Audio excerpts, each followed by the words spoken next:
I am the son of an oil man. I lived overseas all of my life. I was very fortunate in both having several graduate degrees and being a Marine Corps infantry officer, Marine Corps intelligence officer, and then a clandestine intelligence case officer. I've programmed imagery satellites. I've helped steal signals code books. I've done counterintelligence. I'm basically intimately familiar with the way in which the U.S. government does or does not do the craft of intelligence. What you need to know is I'm a spy saying spying doesn't work. It's costing you $1.2 billion a week to produce the president's daily brief for a guy that can't read.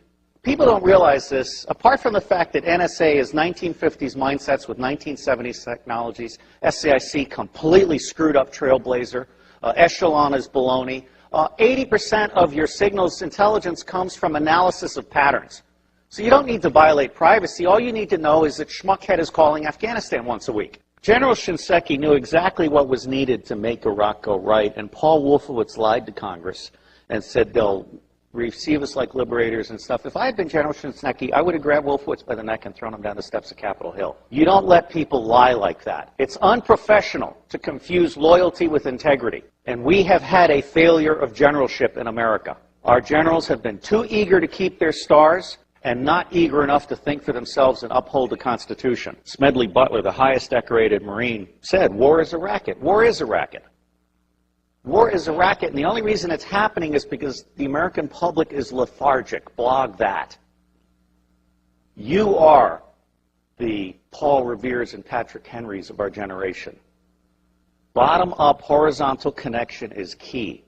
Sharing at all levels, not top-down control. Public intelligence and influence is about to take off. We're about to bury rule by secrecy. Civil affairs is the focal point. The intelligence guys need to go back in their box. Bloggers, not informants, are key. The FBI is about to try and hire 2,000 informants in a Soviet police-style approach to security. That's idiocy. If you bloggers self-organize and attach yourself like leeches to specific issues, corporations, organizations, challenges, whatever, you will be the intelligence Minutemen of this century. The power is in your hands.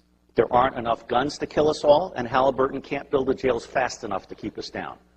Bloggers, as Linux is organized, where you grab onto an issue or something, and you are part of a structured citizen journalism blogging thing that lets no evil doing go unnoticed, that rules. So I think we're at a turning point. I think we're at the very beginning of a historic tidal shift in power, restoring the Constitution. I don't know how many of you are following this, but the Comptroller General has told Congress the United States of America is insolvent. We're out of schlitz. We literally have no money to make it to the next decade. Now, there's some very easy solutions. I can eliminate all income taxes tomorrow and have more than enough money to fund the government by using some other guy's bright idea. We tax the Federal Reserve at 0.0006, doubles our money until we decide to put them out of business permanently, because we certainly should not have central banks. We've put together an electoral reform pledge, and it's my view that any member of Congress, any member of the Senate that refuses to sign both the constitutional pledge, supporting the Constitution, and the electoral reform pledge should be put out of business. And I believe that will be 95% of all of these people. It may be time to literally dump Congress on its ass and start over. The government has gotten stupid to the point that it can't write a statement of work. And so they ask the contractors to write a statement of work, and the contractors write a statement of work saying, you need more of what I haven't been able to sell. And the government says, oh yeah, right, good. Put it in the budget. This is real shit. I can crack all 10 of the top-level threats to humanity in less than 25 years for less than 1/3 of what the world is spending on the military. Blog that. And I will tell you the price of buying back the United States government. It's $500 million a year. In the early 90s, Newt Gingrich and the Republicans got together. Their plan is now on the street. It's been exposed by a Columbia professor. They concluded that they could buy the United States government from school board to State House to White House for $300 million a year, and by golly, they did. And every single member of Congress is impeachable for having abdicated their Article I responsibilities under the Constitution and serving as foot soldiers for the president and his mendacious vice president. If you confiscate all the wealth in the world, which I do not advocate, all you have is a $5 bill for every one of the 5 billion poor on the planet. For what we have spent on the Iraq War, I could have given a free cell phone to every one of the 5 billion poor on the planet. I could have taken the 10% residual capabilities on DoD satellites, abandoned communication satellites, and I could have provided free T1 to the Southern Hemisphere. Blog that. That's the kind of stuff we have to do. Because if we don't do that, those 5 billion people, instead of producing wealth that stabilizes the earth, are going to produce plagues, epidemics, criminal gangs, drugged up people. Ralph Peters, a friend of mine, and the bottom line here is the only path to wine, women, and wealth for badasses anywhere on the planet that have no money is guns. And what's happening here is we're at the very beginning. We're just starting to come out of our little eggshell. When the industrial era began, it broke the connection between kinship and trust. And it started treating people as commodities. And then we lost sight of our government and we allowed the corporations to buy the government.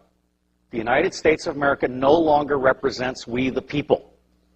But you can change that. The reason it's not working today is because we have a military-industrial complex that profits from secrecy and war, and it does not profit from efficiency and peace. Blog that. The bottom line here is that central banking is an evil cancer.